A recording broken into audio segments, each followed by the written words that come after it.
is also your kill switch. It's designed to wear on your belt buckle, so if you fall, it pulls out and cuts the engine off. Here's your whistle, okay? It's a Coast Guard certified whistle. We do that instead of using the horn. It's a little tangled up here, so I'm going to untangle and make it accessible to you. So if you need it, an emergency, it's easily accessible and you can use it, okay? Back to here. We're in the neutral position. If you go to start the boat and it's not in neutral, nothing will happen. You see how nothing's happening? It has to be locked and engaged in that neutral position. If you go to start the boat and it turns and turns and turns and turns, but does not turn over, more than likely, this kill switch right here has been knocked out. It's not giving the boat any spark, and it's not going to start. Okay? So if it's not doing anything, you're probably not in the neutral position. If it's turning but not turning over, you probably got your kill switch knocked in. So now, we're in the neutral position. We have our kill switch in. The boat will fire right up. Okay? This button right here allows you to stay in neutral and give the boat a little bit of gas. On these two-stroke boats, sometimes they get loaded up with oil from just putting around too long, and you got to rev them up every now and then. Or if you're having trouble starting the boat and you know your kill switch is in, you might push the button in, advance the throttle just a little bit.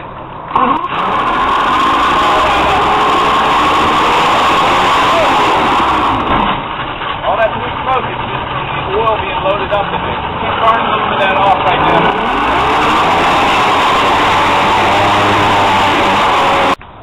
Trainees, take note. That's a two-stroke engine. If it's the four-stroke engine, you don't need to go through all that revving it up.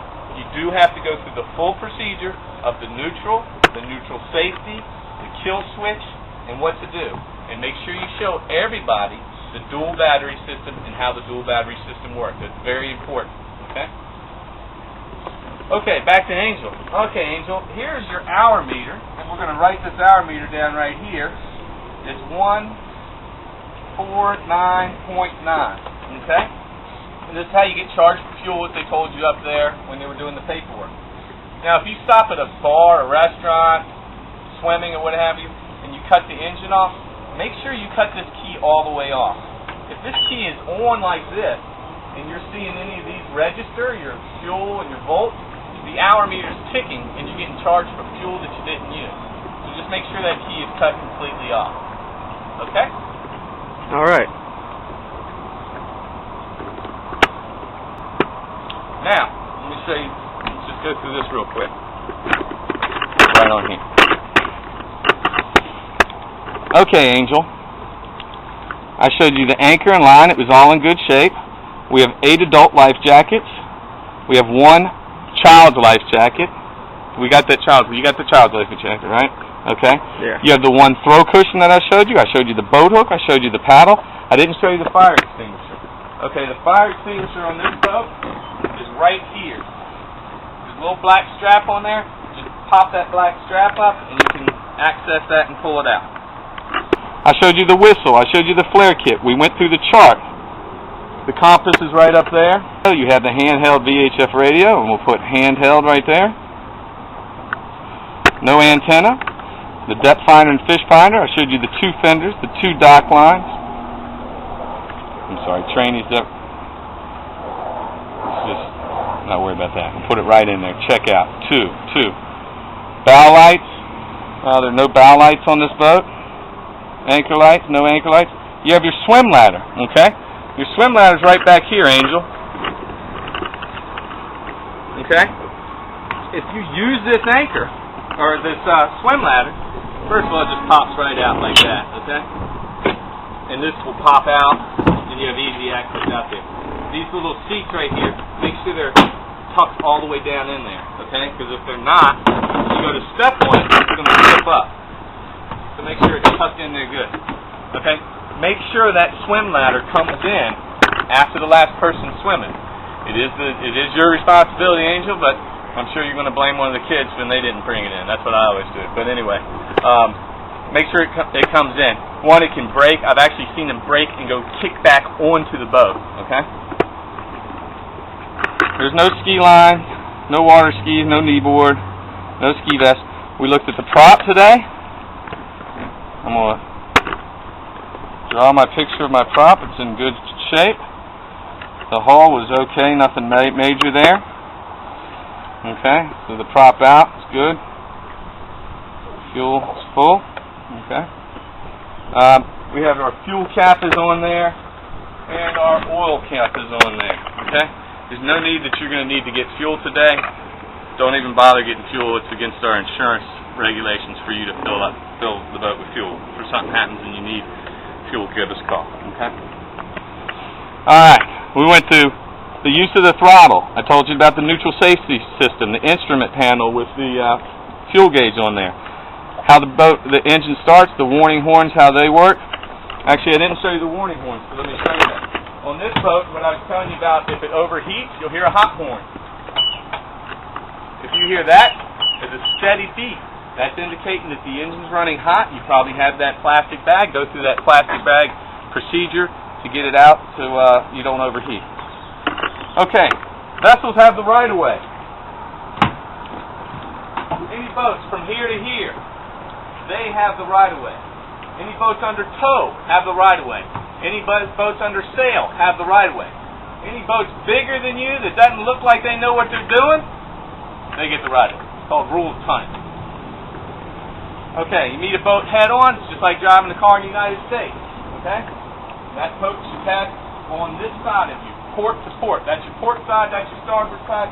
It should pass port to port. If it's a night rental, you should see a red light passing you on that side. Okay? We talked about the anchor use and storage. Avoid anchoring in the main channels. Don't go out here into the intercoastal. Think that you have a nice little place, there's traffic all around you, and decide you just want to hang out there. You can't do that. It's like stopping in the middle of the highway. Safe docking procedures. Always take it slow. You can't get in much trouble if you're going slow. You have plenty of people on the boat. If you're going nice and easy and slow, people can push off. Never have someone sit over here and try to push off. That's how they'll break their ankles or break their legs. Okay? The worst thing you can do is you find yourself in a little bit of a predicament and you go, oh no, I got to get out of this. And you slam it in forward and slam it in reverse and slam it in forward. We've always seen someone at the dock do that. It's the best way to get yourself in trouble. So if you're going nice and easy, you can always push off. Showed you how to put the life jackets on. Okay? No hanging on the sides or riding on the bows of the gunwale. Okay? To have someone sitting here with their feet hanging overboard, one, it's illegal. Two, it's probably the most dangerous thing you can do on the boat. If that person falls off, they're going under the boat into the prop. Okay?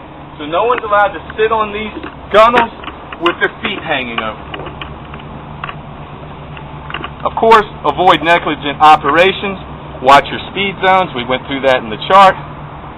You know, if it's really bad weather, you find yourself in a lightning storm, seek shelter, find a dock, find a restaurant, and pull in there. Okay? You're not allowed to operate under the influence. We talked about the VHF radio. We went through the local chart, aids navigations, no wake zones. We went through all that. You are allowed to go in the ocean today, so you don't have to initial that. Okay? Have any questions with all of this, Angel? No, thanks. Okay.